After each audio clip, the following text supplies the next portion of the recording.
Una violenta caduta durante una discesa in montagna, l'impatto forte, la paura, la speranza e poi il dolore straziante per la morte di Jacopo Venzo, 17enne di Cartigliano, che ha perso la vita in Austria durante la prima tappa della Junioren-Rundfahrt.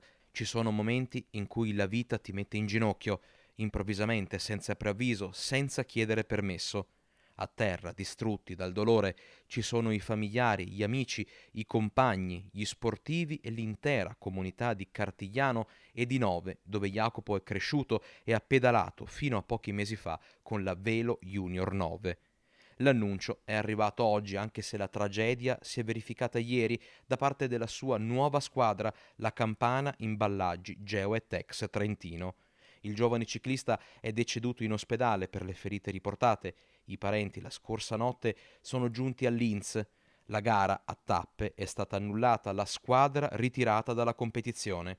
Lui, giovane campione, in sella alla bici e nella vita, stava rincorrendo i suoi sogni insieme ad altri 140 concorrenti di vari paesi europei. Jacopo è nato e cresciuto ciclisticamente parlando a Nove, lui è di Nove, al Velo Junior 9 ha mosso i suoi primi passi e da quest'anno, passando nella categoria juniores, è passato con me alla Campana Imballaggi Jointex 2000. Jacopo, come tutti gli altri ragazzi, è per me un figlio a tutti gli effetti. Un figlio straordinario, un ragazzo di quelli che ogni genitore vorrebbe, mai una lamentela, mai uno sgarro con gli altri ragazzi, un ragazzo che si faceva voler bene da chiunque. La nostra priorità adesso sono i ragazzi, perché chiaramente sono stati scossi da quanto accaduto, e soprattutto la famiglia, stare il più vicino possibile alla famiglia. Adesso appena rientrano tutti quanti ci troveremo.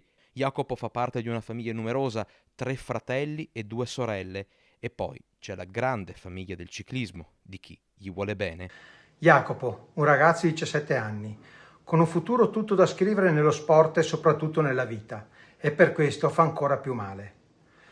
Tutto a Cartigliano si stringe intorno alla famiglia, agli amici e a tutti quelli che volevano bene a Jacopo in questo momento di immane dolore.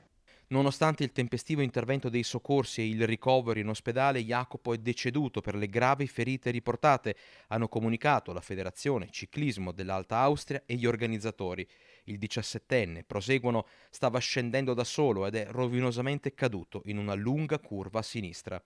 Adesso c'è solo il dolore, il cordoglio e il saluto dei suoi compagni. Abbiamo un angelo in più a proteggerci da lassù.